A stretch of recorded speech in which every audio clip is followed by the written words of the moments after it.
Aloha there. Tell you what, I think you did a wonderful job today. This is going to show you a couple different key aspects of what your takeaway is. I love that you're playing what you want to play as far as going through the book. That's great. But the idea is, if you go too far in the book, you don't know what a couple things are. And we're really looking to get the first couple pages just down, nailed away.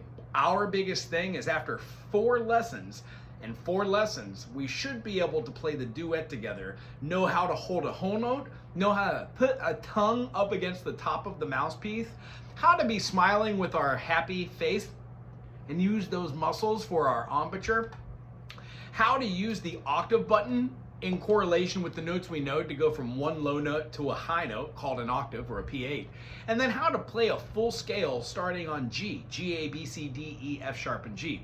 At that point, that is our syllabus for the 8 lessons for beginner saxophone. I think you're doing a wonderful job. I'm just going to reiterate those now so you know how to get from one point to another, and then we can keep going. When we hold our saxophone, we want to have our thumb and then our thumb on the bullet right here, which does nothing, it's just a thumb placement, and then on the thumb rest, which is the curved piece of metal on the back here. By doing that, we could learn one of our new notes today.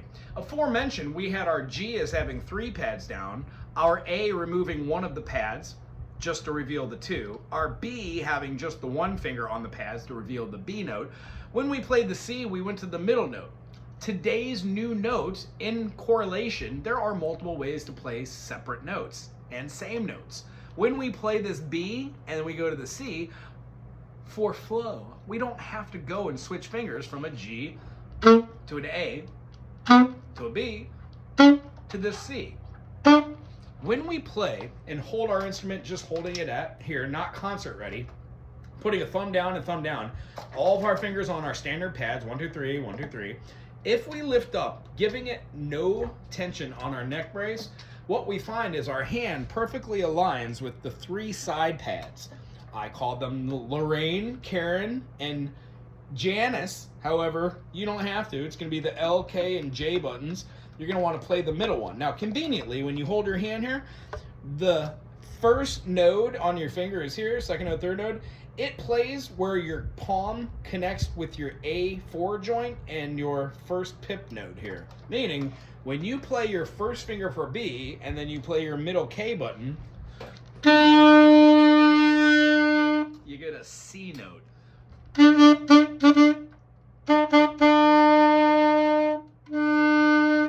Both have their strengths and weaknesses depending on what you played before it, what you're going to play after it, and part of chord sequences. But it is a great idea to know that that is the note you can play as a C. In correlation, G, A, B, this is our C note of the day. Then from there, we lay down all 3 and remove that K pad. When we do that, that K button removed, D pressed, we get our D. Remember, to play that D, we can either use the mouth, make it tight for our embouchure, like the old man lips, is our low note.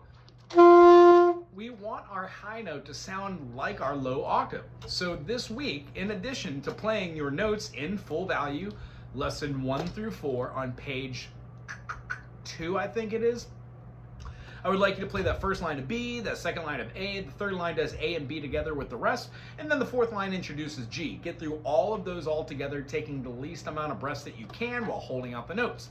The idea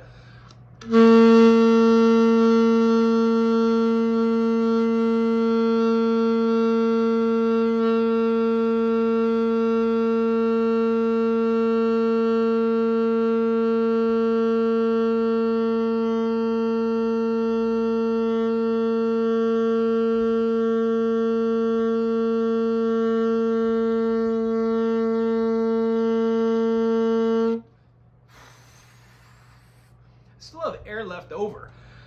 That note can be held exponentially. With a couple breathing skills, what we can do is get through full lines without being taking huge breaths in between. We also want to be mindful of that in the beginning. Here's what all of your notes should feel like, playing them with half notes from G to G, using your octave after the D, and using your middle finger for the F sharp. G, A, B, C, first finger, K pad, D, pad off, just for 2 pads revealed, plus the octave and 3 up top, and then the middle finger for the F sharp, removing it, plays the G, just like we did in practice. Here we go.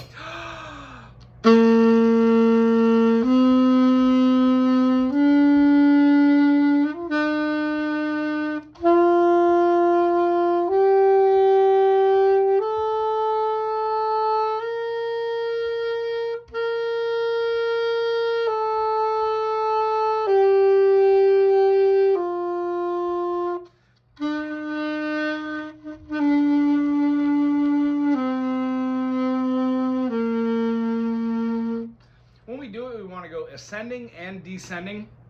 Later, we're going to talk about how to do different intervals like 1, 3, 2, 4, 3, 5. It's a way to practice that helps us develop skills for moving our fingers and getting different melody lines to develop. Other than that, I think you're doing fine. Here's what I'd like you to do. Play your pad, octave pad, to go from your low note to your high note, starting on D, low D.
If you followed that, we went from D to G, going down low to our low D, all the way up to our higher D. Following the process of playing our D2, or not for alto, our E flat 2, or what is it, our B2. So the concept is we're going pretty down low and going up high. By the end of those exercises, your mouth should be burning right here. You should be developing little muscles that are going to help you keep that muscle and airflow going perfectly. Anywho, it was wonderful seeing you today. I will see you soon. Aloha.